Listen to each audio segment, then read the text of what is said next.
ഏതൊരു കലാരൂപവും രാഷ്ട്രീയ പ്രവർത്തനത്തിനായി ഉപയോഗിക്കാമെന്ന നടൻ മധുപാൽ മൂടിവെക്കപ്പെട്ടതിനെ പുറത്തു കൊണ്ടുവരാനുള്ള മാധ്യമമാണ് സിനിമയെന്നും മധുപാൽ SFI അഖിലേന്ത്യാ സമ്മേളനത്തിന്റെ ഭാഗമായി നടന്ന ചലച്ചിത്രമേള ഉദ്ഘാടനം ചെയ്യുകയായിരുന്നു മധുപാൽ. ഈ മാസം അവസാനം കോഴിക്കോട്ട് വെച്ച് നടക്കുന്ന SFI അഖിലേന്ത്യാ സമ്മേളനത്തിന്റെ ഭാഗമായാണ് ചലച്ചിത്രമേള സംഘടിപ്പിച്ചിരിക്കുന്നത്. മേള നടനും സംവിധായകനുമായ മധുപാൽ ഉദ്ഘാടനം ചെയ്തു. ഏതൊരു കലാരൂപവും രാഷ്ട്രീയ പ്രവർത്തനത്തിനായി ഉപയോഗിക്കാമെന്നും സത്യം പറയുന്ന മനുഷ്യരെ ഇല്ലാതാക്കുകയും ചരിത്രബോധമില്ലാത്ത നുണ പറയുന്നവർക്കൊപ്പം നിൽക്കുകയും ചെയ്യുന്ന കാലമാണിതെന്നും ചലച്ചിത്രമേള ഉദ്ഘാടനം ചെയ്തുകൊണ്ട് മധുപാൽ പറഞ്ഞു.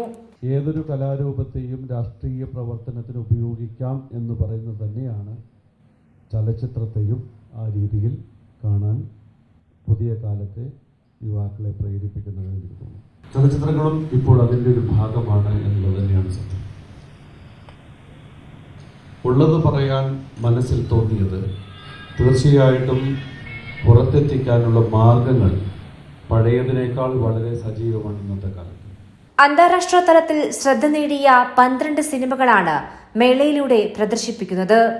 ഉദ്ഘാടന ചടങ്ങിൽ കേളുവേട്ടൻ പഠന ഗവേഷണ കേന്ദ്രം ഡയറക്ടർ KT കുഞ്ഞിക്കണ്ണൻ അധ്യക്ഷനായി. കൈരളി വേദി ഓഡിറ്റോറിയത്തിൽ നടക്കുന്ന ചലച്ചിത്രമേള ഈ മാസം 13-ന് സമാപിക്കും. കൈരളി ന്യൂസ്, കോഴിക്കോട്.